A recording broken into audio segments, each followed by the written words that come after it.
सबसे पहले अपने शिव गुरु के चरणों में प्रणाम करती हूँ। मैया पार्वती के चरणों में प्रणाम करती हूँ, मेरा प्रणाम स्वीकार करिए।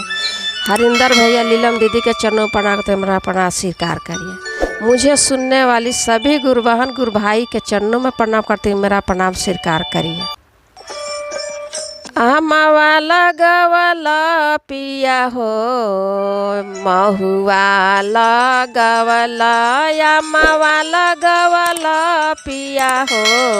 महुआ लगवला, काहे ना लगवला पिया हो, बेलवा के गछिया काहे ना लगवला पिया हो, बेलवा के गछिया बेलवा के पतवा पिया हो, गुरु के मन भावे बेलवा के पतवा पिया हो, गुरु के मन भावे, काहे ना लगावला पिया हो, भलवा के गछिया काहे ना लगावला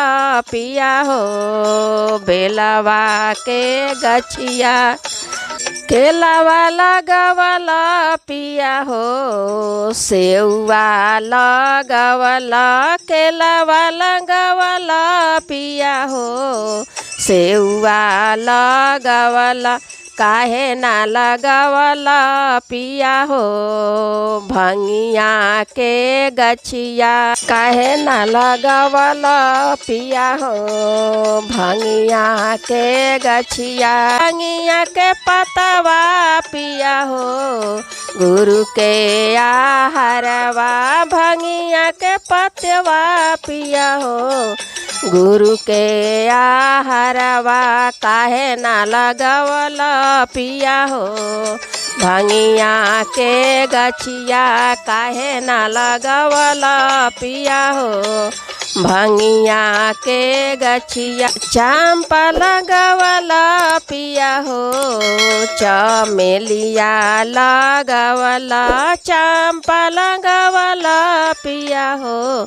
चमेलिया लगावला, काहे ना लगावला पिया हो, धतूरा के गछिया काहे ना लगावला पिया हो, धतूरा के गछिया धतूरा के फूलवा पिया हो, होखेला सिंघरवा धतूरा के फूलवा पिया हो, होखेला सिंघरवा काहे ना लगावला पिया हो, धतूरा के गछिया काहे ना लगावला पिया हो, धतूरा के गछिया कोठवा बनवला पिया हो,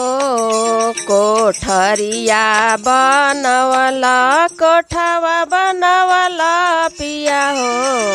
कोठरिया बनवला, काहे ना बनवला पिया हो, गुरु के मंदिलवा काहे ना बनवला पिया हो, गुरु के मंदिलवा, गुरु के मंदिलवा पिया हो, गुरु के बसेड़ावा, गुरु के मंदिलवा पिया हो, गुरु के बसेड़ावा काहे ना बनवला पिया हो, गुरु के मंदिलवा काहे ना बनवला पिया हो, गुरु के मंदिलवा। प्रेम से बोलिए हर हर महादेव, हर हर महादेव, हर हर महादेव।